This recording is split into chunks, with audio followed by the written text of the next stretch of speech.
Hello everybody, welcome back to the Vinyl Junkie Record Shop. My name is Mike, and today we're going to get around to doing the Metal Tag of 2023. This is, of course, a thread that was started a few years ago by the Rock Scout, and it's made its way around the first week of the year. It's time for me to do mine. So, let's get started. Question number one. False Start album, an album you struggled with at first but grew to like. And you might not believe this, but let's just be honest and let's go back to the very beginning, and I'm going to show you this. Iron Maiden Killers, released in 81. This is my original copy. I was 11 years old, and I was listening to getting into metal really at the very beginning stages, and I was used to listening to bands like Judas Priest and Iron Maiden, Judas Priest, AC/DC, Aerosmith. I was a big Styx fan at the time. So this new wave of British heavy metal was something quite new to me. I experienced it almost, pretty much from the beginning. And, the first thing I ever noticed about this album was the cover. Thought it looked really awesome. And then I would open it up and listen to it and got Paul Di'Anno's voice. I did not like Paul Di'Anno's voice initially. It just didn't seem to fit for me. I don't know.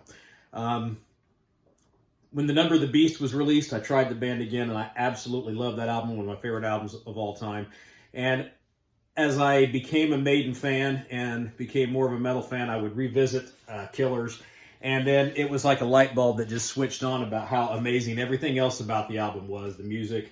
And even now, I don't dislike Paul Di'Anno's voice. But amazingly enough, this is one of the very first metal albums that I bought, that I listened to, that I just didn't really get into, but now it's one of my all-time favorite records, and I absolutely love this album, and Iron Maiden is my favorite metal band. Okay, two, an album with war theme and lyrics. Let's go and show you this one. This one is from, I'm going to show a few from my best of list so I can show these albums again, but this is High Command with Eclipse of the Dual Moons. And this is it's a American thrash metal band from Texas. This is a great album. If you're out there and you're not familiar with this band or this album, I highly recommend you check out this record. This is a great record. This is a thrash metal album, and it's a concept album that tells the story of the siege of this kingdom of Sikartha. I'm going to say it right. And this is basically about the warriors of Sikartha and them going on a journey to find this all-powerful weapon sorry, dog. This all-powerful weapon that can defeat this this enemy that's coming to conquer Sikartha. So the fact that it's a concept album is really cool enough, but then also that this is really fantastic thrash metal. Okay, moving on. Three, most influential metal musician to you of the last 10 years. I don't know if you can see my shirt here. This is Lich King. They're a thrash metal band from the East Coast out of Boston, I believe. Quit. I have to direct my coworkers here. I can't listen to that much for the next, I don't know how long, and I don't know how to edit that stuff out, so bear with me. But anyway, there's a current bass player in this band, is a bass player. He's got many projects, but his primary band is a band that's one of my favorite up-and-coming newer American metal. They're not really new now. They've been around for a few years. But his name is Mike Dreyer. He's a bass player, and he's in Condition Critical, which is based out of New Jersey. Anyway, this guy, excuse me, this guy is an amazing player. And he's one of my favorite new young musicians in metal. Any project he's been associated with has been killer. He's a great bass player. Pardon me. And his style is very much like that of the classic East Coast thrash bands like Danny Lilker, it comes to mind, and Dee Dee Verney from Overkill, and he just got that kind of style. But he's a master of groove, a master of the riff. He plays guitar in a band called the Annihilation Process. and that's a great. They've got a great EP that came out this last year. But anyway, yeah, Mike Dreyer, great musician, one of my favorite musicians to come out in the last 10 years. All right, a band on my to see list. This was my favorite album of the year, and I just found out today that this band is touring North America in the spring. This is Satan. I'm going to try to check them out in Columbus, Ohio in April. Never seen them. I think that would be an amazing experience. And support on this tour is from Night Demon and Haunt, I believe. So, wow, what a great bill that is. Okay, an album that energizes you. I'm going to go back to this one. This is from a few years ago. And I don't have the vinyl, so I'm going to show you the CD. But this is Hatebreed, The Rise of Brutality.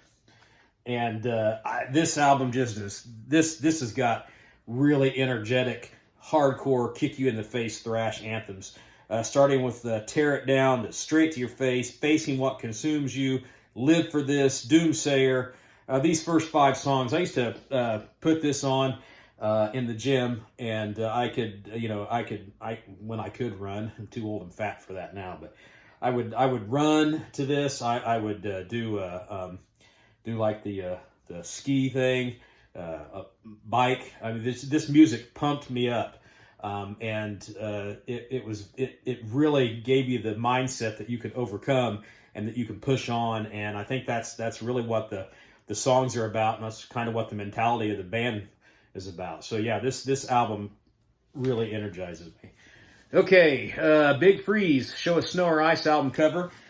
Picked this one up. This is an older U.S. metal band that made a comeback last year, 2 years ago. I think this came out in 2020, maybe 2021. 2020. This is Glacier, The Passing of Time. It's got that nice frosty-looking album cover there. And this is came out on No Remorse Records in 2020.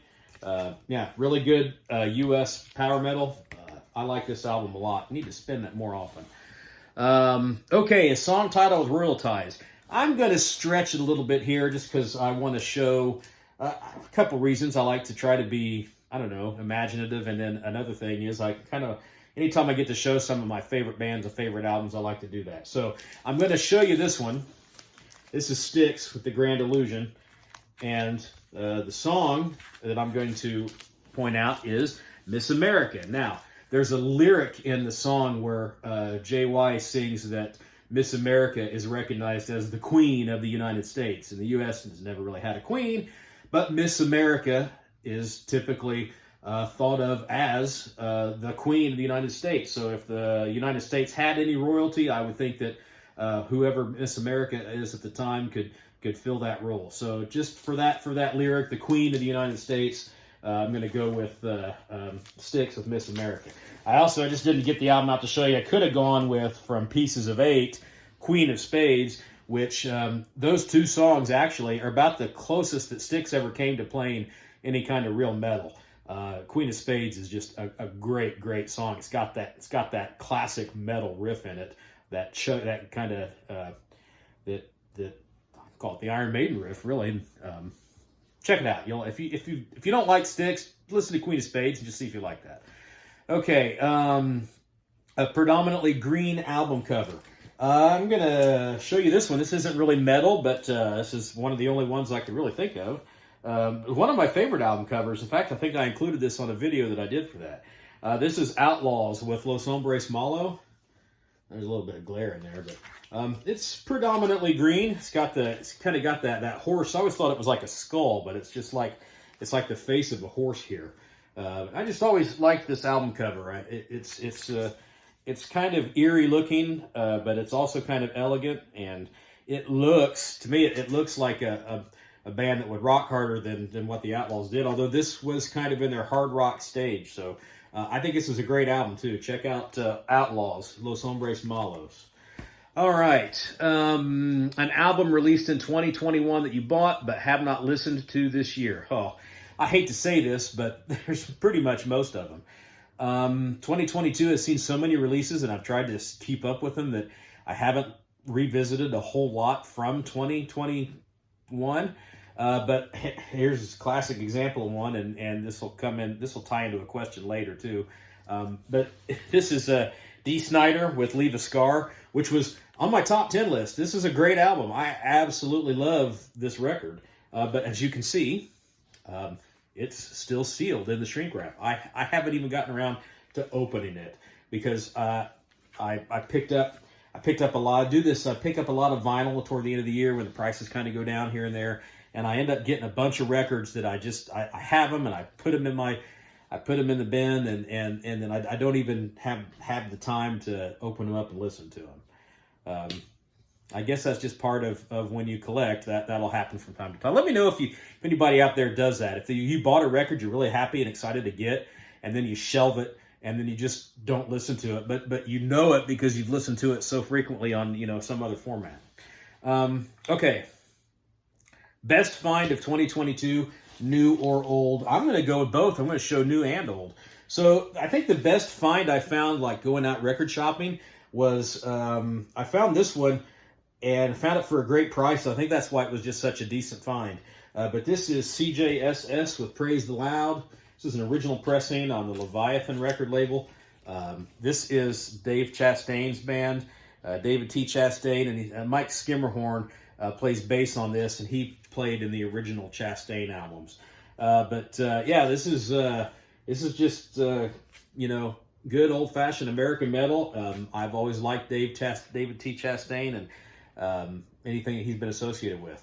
So I thought that was a pretty good find for such a great price. And then I think the best, really like the newest find I found, I was just happy to have this, and it's probably been around. I just found it and picked it up. But this is a reissue of Devastation's Idolatry, one of the greatest thrash metal albums of the 80s and one of the most underrated and lesser known. Unless you're a real metal fan, a lot of people don't even know who this band is. But this band, Devastation from Texas, I think is to hold accountable for a lot of the great Texas thrash that's coming out of the state right now. And I talked about High Command earlier and Power Trip, and they're just so many great bands that can say that Devastation was an influence. Just tremendous death metal. Not really death metal. It was one of the real, I think, first pioneering death thrash bands. It's a thrash album, but it has the heaviness of death metal. Has the look of death metal, but it's really just really aggressive, solid thrash. Anyway, a fantastic album from a great band that I wish was still doing music. All right, new band album discovery of 2022. Let's go with this one. I've been touting this band a lot this year. This is Maul. They are a death metal band out of Fargo, South Dakota. This album is Seraphic Punishment. I forgot to mention the name of the album on a video that I did with Larry the Alchemist the other night, where some of his fans, we all got together in a group chat and talked about our top 5 favorite albums. Check out that if you're not familiar with Larry of the Alchemist. Check out his site. But yeah, this band is just fantastic, and I found out about them this year. Heard this album this year for the first time. It came out this year, and then was able to meet them and see them play live locally. And without a doubt, this is the best discovery of 2022 for me. All right, we're on to question 12. An album sold to you by a song. Let's go way back to the original days, before the internet, before Apple Music, before all of that, where you hear a song on the radio, and then if you wanted it, if it wasn't a single, you'd have to find the album and buy it. So I remember hearing a song on the radio, wasn't sure what it was, had to go to my local record store and ask the guy working there, and put our collective heads together and discovered that it was the leadoff track, Stop This Game, from Cheap Trick's All Shook Up. This is one of my favorite Cheap Trick albums. Not my favorite, but one of them. And that's one of my favorite Cheap Trick songs. It's got that classic line, can't stop the music, or, sucks to get old. I can't stop the music. I could stop it before. I don't want to play it. Don't want to hear it no more. Anyway, I heard that song on the radio. I was hooked. Great song. Found out that it was on this album, bought this album, and that's one of the earliest incidents that I can think of where a song sold me an album. All right. Most anticipated album of 2023. I'm going to go back to Condition Critical. I showed you that CD earlier. I'm pretty sure that they've got one that's due to come out this year, and I've been waiting for some new Condition Critical for a long time. So that is my most anticipated album of 2023, an underground album. All right. The 23rd album that was on your shelf. So most of my metal I keep in a bin, and instead of the shelf, I went and I just grabbed the 23rd album that was in it. It's all alphabetical, so you can kind of guess what letter it's going to be with. This is what it came out with. Alice Cooper, Welcome to My Nightmare. I think this is one of Alice's greatest albums, and it's one of my favorite albums, maybe one of my favorite albums ever. I love this record. It was Alice's first solo effort after the Alice Cooper band sort of disbanded. And this one is really great. It's got some great songs on it. Welcome to My Nightmare, great song. Devil's Food, The Black Widow, maybe Alice's most metal song from the 70s. Some folks love that song. It's kind of got like a little Broadway feel. Only Women Bleed, classic ballad. Department of Youth, Cold Ethel, one of my favorite Alice Cooper songs, and it's just a great hard rock anthem. And then, closes out with Stephen and The Awakening and Escape. Great album. Most of you know it. If you don't know Alice Cooper, Welcome to My Nightmare, definitely check it out. You won't be disappointed. All right, the last album that has gone into your collection. Oh man, this is a good one, and this is the one that this actually was on my top 10 list, but I didn't have it at the time to show it. But this is a Greek black metal band called Aeneon, and the album is Nesimene.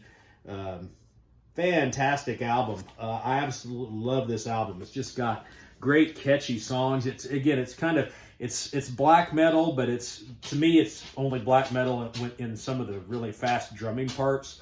It's got a little bit of that atmospheric quality and in the vocal delivery, but he's not so high. He's not high pitched and screeching, that kind of black metal vocals.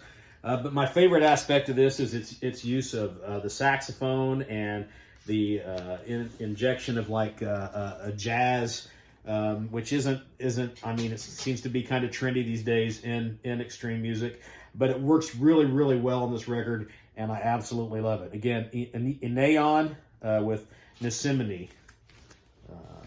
All right, a random pull from your collection. Okay, so in this room, I don't have a whole lot of metal in this room, and I don't have a lot of high dollar stuff in this room. This room was kind of set up to be like kind of reminiscent of a room that you go to in a record shop where you could just kind of sit down and plug into a record player that was there. So I've got a lot of lesser expensive records in here, a lot of used stuff. So I'll just pick something, and who knows what we'll get. Let's see what we got. All right, you're gonna have to take back my metal card, but I'm gonna show it. It just goes to show that even metalheads have an eclectic taste, and you got to listen to everything. So this is Dan Fogelberg, The Innocent Age. Yes, Dan Fogelberg,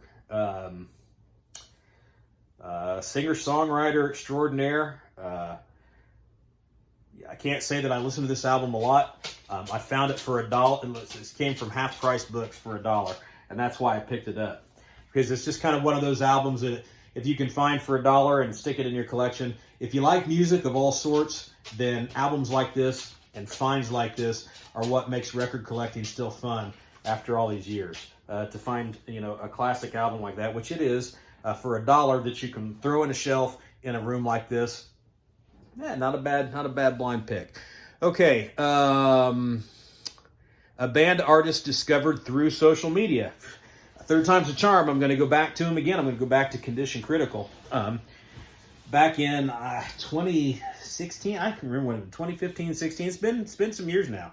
But I remember seeing either some kind of post from them on Facebook, or maybe I was going through some YouTube songs, but one way or another, I came across a song by Condition Critical. And it was about the time that CD, Extermination Plan, was about to come out.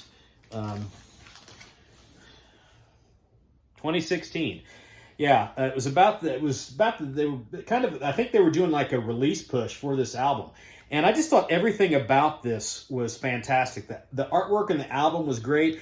They did a tour with a band called Game Over, and the tour bill that they had put out, that they had put all over their page, and it would just, everything looked so professional and fantastic. And I thought that, man, this is a band that's really got their act together. I really liked the music.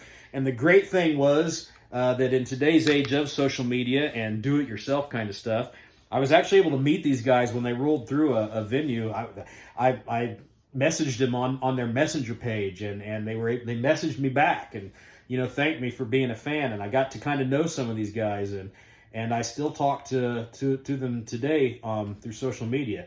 And it's really awesome to be able to go see a show every couple of years, whatever venue, with guys that that when they show up to Unpack, and you go up to the stage and say, "Hey guys, how's it going?" and they know you, and give you a big hug and say, "Hey man, good to see you." That's really great. You just couldn't do that in the 70s and 80s. The bands were too big and they weren't accessible. But it's really great, and I think that's one of the fine things about social media. One of the good things about social media is that you can get to know these guys and get to know the bands. I did that with Maul, and some other bands, War Curse. I've gotten to know those guys through social media and meeting them. So it's really cool. It can work to your advantage sometimes. Okay. Where do you see your collection progressing in the next 5 years? Prices of music going up, etc. Man, like I kind of talked about with that Dee Snider, that was a really good album that I really liked, and I wanted to have it on vinyl, and I got it. And as you can see, I didn't even get around to open it up and playing it, which is, that's all me. That's my fault. But I end up getting so many albums that I just don't have the time. I work a lot, and I don't sit around and listen to music a whole lot. Most of the music I listen to realistically is in my car, back and forth from my drive, my commute from work. And I don't spend a lot of time sitting around listening to music. I wish I could spend more time in this room just listening to albums. It's something I just need to make myself do. So, every year I tell myself, man, I'm going to buy fewer and fewer records, because the price of new vinyl especially is just off the charts stupid. It's dumb. I don't know why it's that expensive, but I don't know. It's so popular now, and people are doing it. So I think I'm really going to have to trim back my vinyl buying, and just kind of concentrate on, I always said the top 10 albums I identified every year I'd like to have on vinyl. And maybe I just need to hold myself to that. I probably won't. I haven't bought a CD hardly at all, because let's face it, I hate to admit this, but it's just reality. Apple Music, I subscribe to it. It's great, and it saves you a lot of money. But again, I always want to support the bands, and I want to have a physical product. So I probably realistically go back to just buying some CDs so that I can have a physical copy of it. But sometimes there's just a lot of those records that you listen to them, you like, yeah, I like it. But I just, I can't, I really just don't have the extra funding, to throw at something. So I'll listen to it. I'll stream it. Sucks for these bands, because the music industry is just not like it was, but that's a reality of today. That's the way it is. And these bands put their music out there on these streaming services to get known, so that, maybe I won't buy the record, but I'll go check out a show, and I'll go to the show. Maybe when I'm at the show, now maybe I'll buy the CD at the show, or I'll buy the record at the show, because it's cheaper at the show usually than it is to order it. Another thing about record collecting is so many of these albums that I really like these days are from bands on European labels, and you gotta buy them and have them shipped over here, and just to ship something over here from Europe is almost the cost of an album anyway. So, I don't know, but I know one thing: I won't stop collecting, because it's my one hobby and I love it. But the prices of these records are through the roof. And then that leads into number 19, a new release you didn't buy this year based on price alone. And the biggest one was Megadeth. I didn't buy the new Megadeth album. I really wanted it. I still think I do want it, but for everything I just said, I don't know that I want to spend $35 on the album. I'll probably end up getting the CD, and then you can get the CD for $9 at Amazon. You know, all my other Megadeth is on CD. Yeah, that was one. The new Queensryche is another one. It was so pricey. I mean, I think you can get it for about $32 or $35 now. But when it first came out, and Century Media's label was $40-some. Give me a break. I mean, yeah, it's a double vinyl album, and it's a longer album, but I mean, it's an album. I mean, $40 for an album, I can't do it. I won't do it. So, yeah, perfect example. And there were more of them. There were a lot more that I didn't buy. My rule of thumb is if I can find one, any good album I can find for under $20, that to me is a bargain. So I've found a lot in between the $15 and $21 range, and if I find one like that, I usually try to snatch it up. Anything over $26, $27, I got to really think about. I got to be on the fence with. So there. All right, and the last question: a song that doesn't belong, a song that lets an album down. I've probably waited forever to do this. And I just, one of my favorite albums ever, one of the greatest classic metal, hard rock albums ever. This is an album that in my formative years, this was one of the albums that got me into hard rock and metal. This is my son's copy of the Resurrected Kiss Destroyer. And to me, the worst song, one of the worst songs ever. Every time I hear it, I just, like, why is this song even on this album? But it's Great Expectations. I mean, I don't. Some people out there might like it, might love it, might think it's a great, flavor to that album to give it a little bit. It was Bob Ezrin produced the album, and Bob Ezrin produced Welcome to Your Nightmare as well. And you can hear a lot of kind of similarities as far as like song flavoring and song stylistically. Like I talked about the more dance or Broadway sounding song on the Alice Cooper album, but it works there. It works in that context. Great Expectations just doesn't work on this album. I mean, you've got Detroit Rock City to start it off, one of the greatest rock songs ever. King of the Nighttime World, God of Thunder. I mean, come on, God of Thunder. And then right after God of Thunder, you get this Great Expectations. It sounds like, I don't know what it's just, it doesn't work. Flaming You, Sweet Pain, Shout It Out Loud. Beth works, okay? Beth works. Keep Beth. Great Expectations, out of there. Doesn't belong in the album. And, but even with that, it's still one of the greatest hard rock albums ever made. Okay, so 20 questions. I did it under 30 minutes. I'm working on cutting the length of these videos down. So anyway, hit comment, leave a comment, hit like, hit subscribe if you're new to my channel. Thanks for stopping by if you are new. And yeah, let's get some conversations going. Give me some of your responses to some of the things that I've said in the tag. And if you've not done the tag yet, sit down, do a video, check out the Rock Scout for the questions, and keep it going. And I'll catch you guys later.